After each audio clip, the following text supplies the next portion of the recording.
আজকে বানাবো একদম রেস্টুরেন্টের মতন পারফেক্ট চিকেন বিরিয়ানির রেসিপি। এটা দেখতে যেমন লোভনীয়, খেতেও কিন্তু দারুণ টেস্টি হয়। তো আমাদের তো সবসময় রেস্টুরেন্টে যাওয়া সম্ভব হয় না, তাই বাড়িতেই বানিয়ে ফেলো একদম পারফেক্ট চিকেন বিরিয়ানি। তোমরা স্টেপ বাই স্টেপ ফলো করো, একদম রেস্টুরেন্টের মতোই কিন্তু হবে। নমস্কার, ওয়েলকাম টু মনের রান্নাঘর। মনের রান্নাঘরে তোমাদের সবাইকে স্বাগত। আজকে বানাবো চিকেন বিরিয়ানি। প্রথমেই আমি বিরিয়ানির মশলাটা বানিয়ে নেব। তার জন্য দারুচিনি, জায়ফল, জয়িত্রী, এলাচ আর গোলমরিচ দিয়ে ড্রাই রোস্ট করে নেব যতক্ষণ না পর্যন্ত সুন্দর গন্ধ বেরাচ্ছে। এরপর ড্রাই রোস্ট করে নিয়ে ঠান্ডা করে গুঁড়ো করে নেব। আমি বিরিয়ানিতে কিন্তু এই মশলাটাই ব্যবহার করব। এবারে আমি চিকেনটা ম্যারিনেট করে নেব। এখানে আমি 1.5 কিলো চিকেন নিয়েছি। 2 চামচ আদা রসুন বাটা, 2 চামচ টক দই, আর যে মশলাটা আমি বানিয়ে রেখেছিলাম সেটা 1 চামচ, আর অল্প একটু পরিমাণে লবণ দিয়ে এখন চিকেনটাকে ম্যারিনেট করে আমি 1.5 থেকে 2 ঘন্টার মতন রেখে দেবো। এবারে আমি এখানে বিরিয়ানির চাল নিয়ে নিয়েছি। বিরিয়ানি বানানোর জন্য অবশ্যই কিন্তু তোমরা বিরিয়ানির চালটাই ব্যবহার করবে, তাহলেই রেস্টুরেন্টের মতন টেস্টটা আসবে। এখানে আমি 1 কিলো পরিমাণে চাল নিয়েছি। চালটাকে ভালো করে ধুয়ে আধা ঘন্টার মতন ভিজিয়ে রাখবো। একটা বড় পাত্রে জল বসিয়ে দিয়েছি। এর মধ্যে স্বাদ মতন লবণ, গোটা এলাচ, দারুচিনি, জাবিত্রী আর কয়েকটা গোলমরিচ দিয়ে দিলাম, আর অল্প একটু সাদা তেলও আমি এর মধ্যে অ্যাড করে দিচ্ছি। জলটা যখন গরম হয়ে যাবে এর মধ্যে ধুয়ে রাখা চালটা অ্যাড করে দিলাম। এবার ভাতটা রান্না হয়ে যাওয়া পর্যন্ত অপেক্ষা করব। দেখো আমাদের এখানে চালটা কিন্তু সেদ্ধ হয়ে গেছে। আমি এখানে মোটামুটি 70% মতন সেদ্ধ করব। দেখো আমি এখানে চেক করছি, এখানে কিন্তু ভাতটা এখনো পুরোপুরি সেদ্ধ হয়নি, একটু শক্ত আছে। এই টাইমে আমি একটা ঝাঁঝরির মধ্যে ভাতটাকে নামিয়ে নেব যাতে করে জলটা ঝরে যায়। কড়াইয়ে বেশ কিছুটা পরিমাণে রিফাইন তেল দিয়ে দিলাম। তেলটা যখন গরম হয়ে যাবে এর মধ্যে অল্প পরিমাণে ঘি দিয়ে দিচ্ছি। এরপর কেটে রাখা পেঁয়াজ দিয়ে দিচ্ছি বেরেস্তা বানানোর জন্য। এখন গ্যাসের ফ্লেমটা হাইতে রেখে পেঁয়াজটাকে আমরা লাল লাল করে ভেজে নেব। প্রায় 2 মিনিটের মতন আমি পেঁয়াজটাকে ভেজে নিয়েছি। দেখো আমাদের এখানে বেরেস্তাটা কিন্তু রেডি হয়ে গেছে। এখন তেলের থেকে ছেঁকে তুলে নেব। আবারও আমি ওই তেলের মধ্যে বেশ কিছুটা পরিমাণে পেঁয়াজ কুচি দিয়ে দিচ্ছি।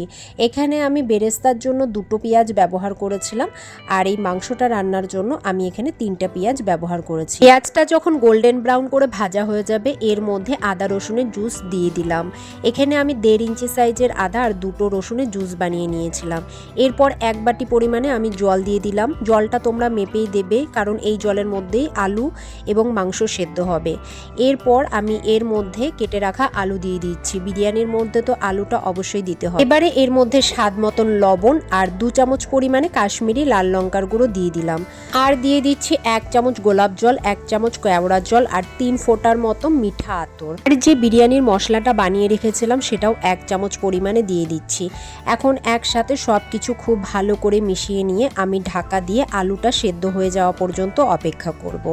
প্রায় দেখো 20 মিনিট পর আমাদের এখানে আলুটা সেদ্ধ হয়ে গেছে। আমি এখন এর থেকে আলুগুলোকে তুলে নিচ্ছি।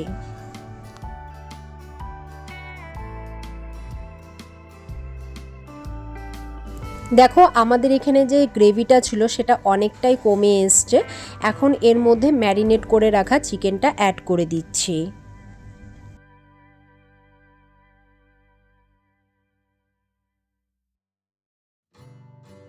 এবারে সব চিকেনগুলো দেওয়ার পর একসাথে মশলার সাথে খুব ভালো করে মিশিয়ে নিচ্ছি।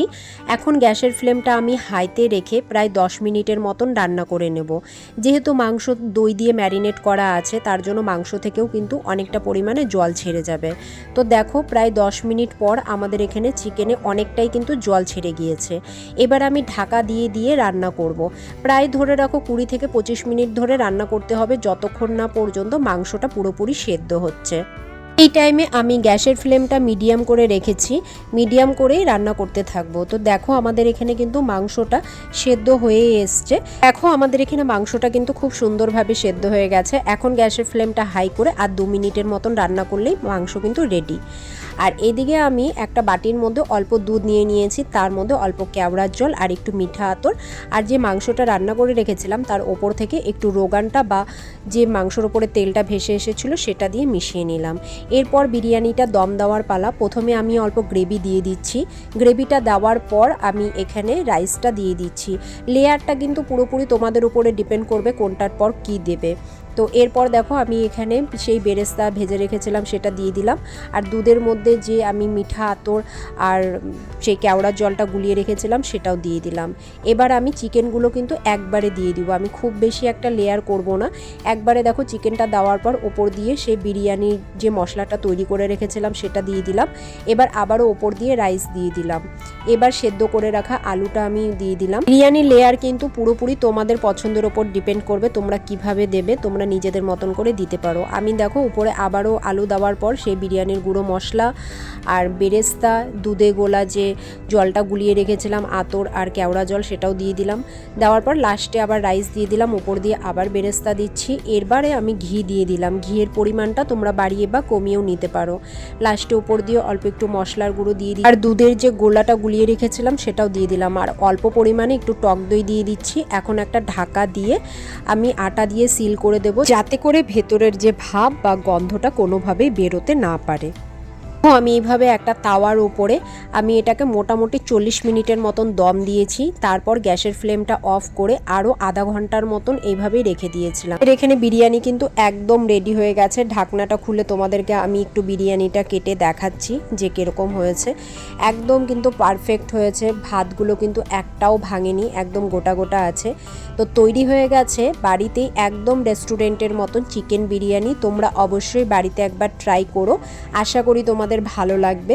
যদি আজকে রেসিপিটি ভালো লেগে থাকে অবশ্যই ভিডিওতে একটা লাইক করো, কমেন্ট করো এবং চ্যানেলটি সাবস্ক্রাইব করার অনুরোধ রইল। আবারও হাজির হব আবার একটি নতুন রেসিপি নিয়ে। ততক্ষণের জন্য তোমরা সবাই ভালো থেকো, সুস্থ থেকো, টাটা।